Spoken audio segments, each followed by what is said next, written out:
All right, enough about that stuff sack. Let's get into this sleeping bag. So as I mentioned, this is a mummy bag. They claim that this is rated to the 40-50 degree mark. So, I mean, overall, this is a reasonably warm weather bag. They're calling it a 3-season bag, which that makes about sense. I mean, that 40 to 50 degree mark is certainly getting you into the fall, but not too much past there. And then, through the spring and into the summer. Now, I tend to use these sleeping bags in a mountainous situation, so I do tend to find that the evenings, even in the middle of the summer, are cooler. So to have a lightweight synthetic bag that goes to that 40 or 50 mark is typically about right. So this seems to me to be a nice quality product, something that's going to get me into the bulk of my overall camping and backpacking season. Now, continuing into the details, one of the things that I do like is that they have this inner fabric that's this light green against the outer fabric that is this olive drab, and they have a nice overall trimmed out area that's just really appealing to the eye.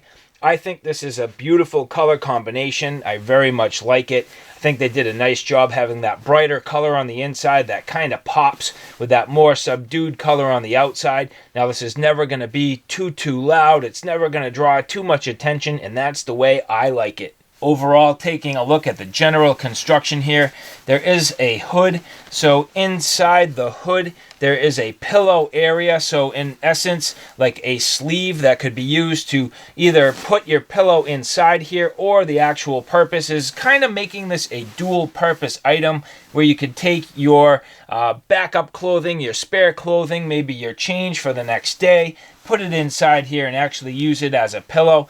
Now, a little bit of a downfall in my mind, if that is the case, I do not see any sort of stuffing on this sleeve area. It's basically just a thin piece of fabric. In reality, I find that I really don't like sleeping on my clothing. It does not give me a good quality night's sleep, so I bring pillows anyway. If this had just a little bit of stuffing on there, it would kind of soften it a bit and kind of help with that. But overall, I can't say for sure if I would use this feature, but I'd rather have it and maybe not need it than to not have it and wish it was there. Now, the hood overall does feel like it has a pretty nice, generous amount of stuffing going from one end to the other. And then down in the corners, we end up with these keepers and shock cord to tighten it down. Now, the shock cord and keeper is on one side, so you can really cinch that thing down. It's not on both sides, but you don't necessarily need it. The shock cord does go nicely all the way up and around from one side to the other. Now, continuing on through the details, there is a piece of Velcro with it's a strap, kind of little flap here to keep things tidy. And then the zipper does come up. And on the inside here, you'll see that there is actually a piece of fabric. It's actually a nicely quilted and overall stuffed piece of fabric that kind of covers the zipper.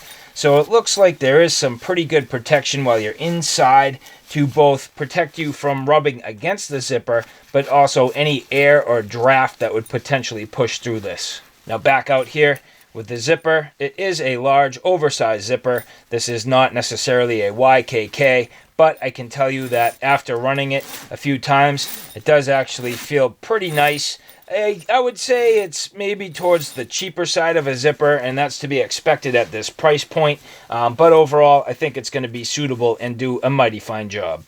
So if I open this up all the way, again, that zipper moving quite nicely, it's not snagging on anything and going all the way to the bottom.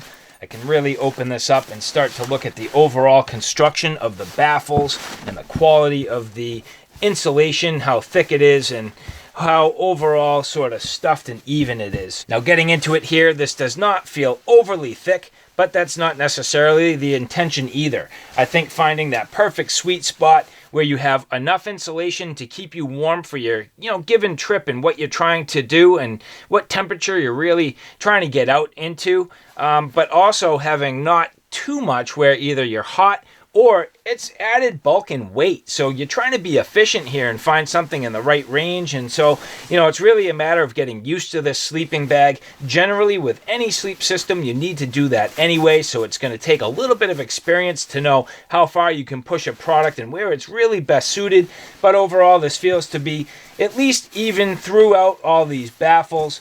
And again, not overly thick, but hopefully enough to provide you with some good, decent warmth. Now for the fabric choice on the inside, as I already mentioned, I very much like the overall color, but even more so, I like the way it feels. It is very soft to the touch. Now I'm not talking like fuzzy soft, but it is a soft material to the touch, so any exposed skin, it is not rough. I've had sleeping bags in the past that are a little bit rough on the inside, but this soft material is a little bit satiny feeling, which is nice. So it's going to feel good up against your skin and be nice and inviting. Now there is an additional little feature inside here, which is a cell phone pocket. That to me is definitely cool. I have mixed thoughts about it. I think I would probably use this. I do always keep my phone near me for a couple of reasons. One is I like to have it with me so I know what time it is. Sometimes in the middle of the night when you're camping, you have no idea what time it is. So I do like to have it near me. Second is, I also like to make sure that I'm charging it. So this would have enough room for both my cell phone and a power bank, which is good.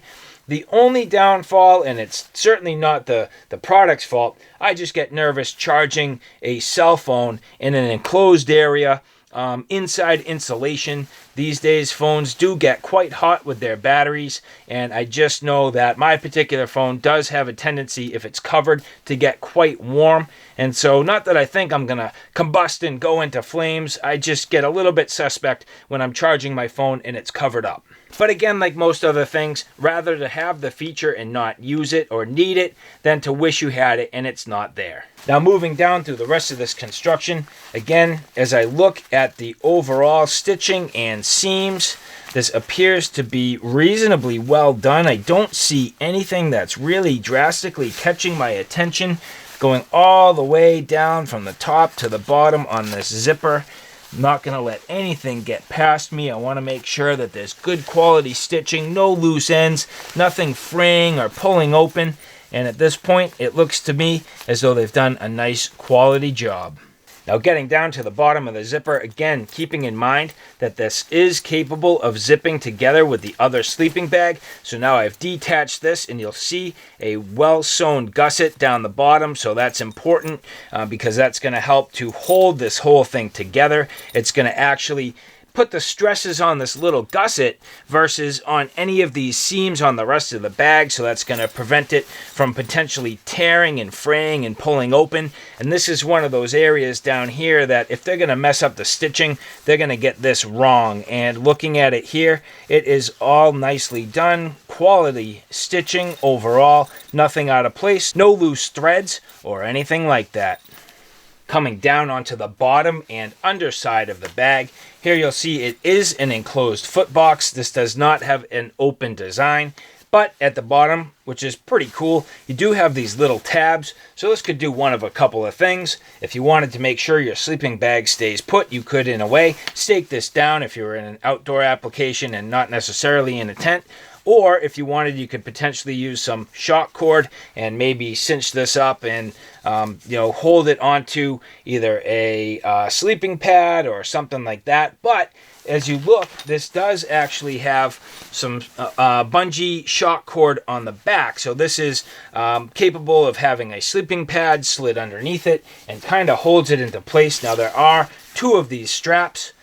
The good thing is they have sewed them nice and flat. Now sometimes I find that this type of strap or shock cord does lose its integrity over time and tends to kind of loosen up and get a little bit floppy. So I'm hoping that this is going to be quality. And for the little amount that I expect to actually insert my pad in here, hopefully it will stay in reasonable quality overall and not lose its overall shape. So let's talk about the length of this sleeping bag. It is 86 inches long. Now I am 6'1", and just to give you the comparison, I'll keep it sort of opened up for you, but I'll step into the foot box here and then pull it up and over me.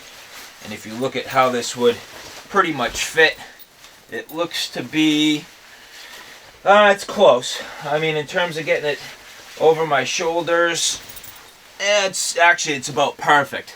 So if I gave you the hood here and showed you how this overall fit, it's actually pretty good. So that is encouraging.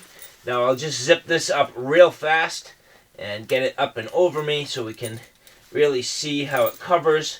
But for the most part, I am happy with how long this is. Okay, so showing you the overall length here. I mean, this does make it up over my shoulders, and especially with this sort of baffled hood, and then cinching this down. I should have kept this shut. Actually, it's an interesting thing that just happened, which I'm kind of glad it did. And I can see now why they have included this little Velcro strap, because that's going to help to keep it from splitting the zipper and really pulling open. So that is a necessary feature. But again, getting in here, that feels pretty good. Reasonably tight around my shoulders. I mean, not incredibly tight. I could probably cinch this down more. But overall, I definitely fit. So for somebody who's 6'1", maybe up to, I'd say not too much more than 6'3". So, you know, in reality, I can get this up a little bit more. But I think someone maybe up to 6'3"-ish, that would pretty much max this out. So overall, I mean, a good size for somebody in my size range. Certainly anybody shorter than that. And overall, seems to fit pretty well over my shoulders. It's definitely, I mean, I can feel the warmth already starting to build in here, so that's a good thing. And generally, that's pretty sweet. And that brings me to my next feature, which is the fact that two of these can zip together. So if you have a right hand and a left hand zipper, the two of them can combine into a common oversized sleeping bag. And that's going to be useful for me. Now, as I mentioned, I am starting to get my children into camping, and to have a sleeping bag for each one of them would be great. But also, just for a little added warmth, sometimes it's nice to zip these together so the kids can sleep closer together and, you know, get the advantage of a little bit of security, a little bit of body warmth, and where they're young and small kids still, they do enjoy that kind of being together type of thing. So I am going to remove this left-hand zipper from the stuff sack here and then get it fully opened up. And then I'm going to zip the zipper all the way to the bottom and get this opened up, and then combine the two into one large sleeping bag.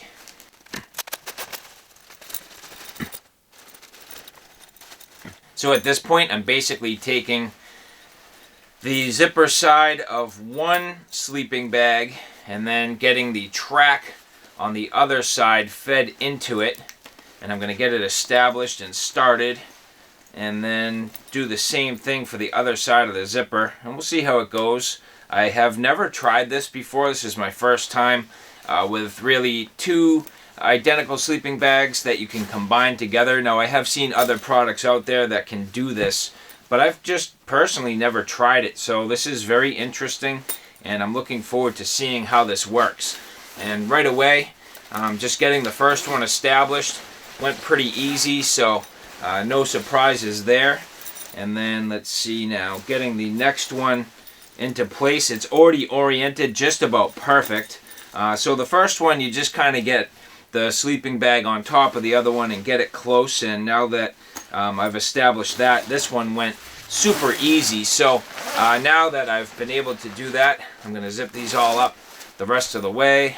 And okay, haha, I found a little bit of an issue, and I will share this with you. It's a detail, but I think the company needs to know this, because one of the little fundamental flaws that I found, and you saw it when I was pulling the sleeping bag up over my shoulders, the zipper on the side split and started to pull down. Well, that's where you need that little Velcro tab to hold it together so it can't pull and can't split the zipper. Well, now that I've combined these two together, the very first thing I see is that when you run the zippers up to the top in theory, I should have the, call it strap side of one and then the Velcro side of the other. But where I've run these up and together at this point, I have the actual strap side of both of them together, and there's no way to hold these together, and that's going to pose a problem, because now when I get to here, let me show you, on this side I have only the Velcro side, and look what happens with the zipper. Even if I go all the way to the top here, when you pull on that just a little bit, it splits. So this is going to pull open all the time. They need to reverse the sides of the strap and the sides of the Velcro, so that when you put these together, the strap of one makes it to the Velcro of the other and holds that shut. And then, let's see, going through the rest of the details here, I mean, everything else looks to check out pretty well. Now, keeping in mind that you do end up with a zipper on one side and a zipper on another. Well, guess what? One of the features that I showed you was the baffle on the inside of the zipper that actually helps to keep the zipper off of your skin, keep it more comfortable, but also reduce the amount of air that can push through here. Well, at this point, both of the baffles end up on one zipper, and on the other side, you have no baffle. So they need to do a little more design work here, a little more engineering to get this oriented so that when you combine these two sleeping bags together, you get all the benefits of the features that they've built into this, not only for a single bag, but as the double bag design.